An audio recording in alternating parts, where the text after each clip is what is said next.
World War II profoundly changed our nation. It influenced almost every aspect of American life. To win the war, FDR had an immense task: to mobilize and convert the country to war production. For those who remained on the home front, rationing and shortages became a fact of life. Sugar and coffee were among the first to disappear.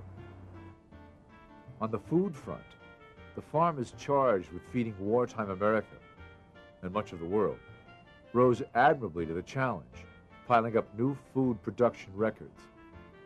But in 1941, the Department of Agriculture startled Americans by suggesting that if they wanted fresh vegetables on their dinner table, they should plant victory gardens.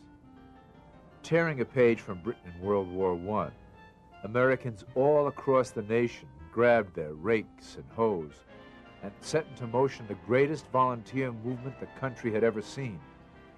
Everywhere you looked, the War Food Administration was endlessly encouraging the Sunday farmer to harvest and share their bounty with slogans like, "Produce and conserve," "Food will win the war and right the peace."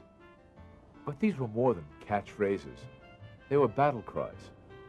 Before you could say Joe DiMaggio, millions of small-town backyard and city rooftop gardens suddenly sprouted up across the nation, and some in very unusual places, like Chicago's Arlington Racetrack, the Portland Zoo, in Beverly Hills, and even Alcatraz Island. Anywhere there was a parcel of land, you could find a victory garden.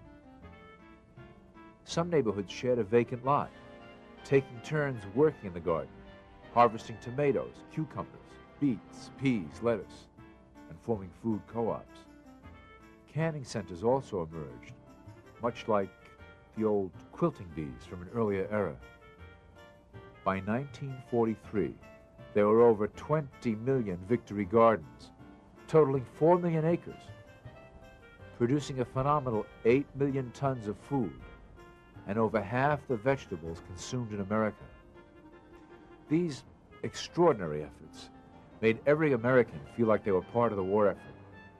In fact, they played a major role in winning the war. The first film, America's Hidden Weapon, tells the story of how home front America met the food challenge. City Harvest and Farm Offensive salute the G.I. Joes at home and on the farm front. In Dig for Victory, you'll follow a British husband and wife team tending their victory garden, explained with dry British humor. And finally, Gardens of Victory, a classic film sponsored by Better Homes and Gardens, which pointedly posed the question, are you doing your part?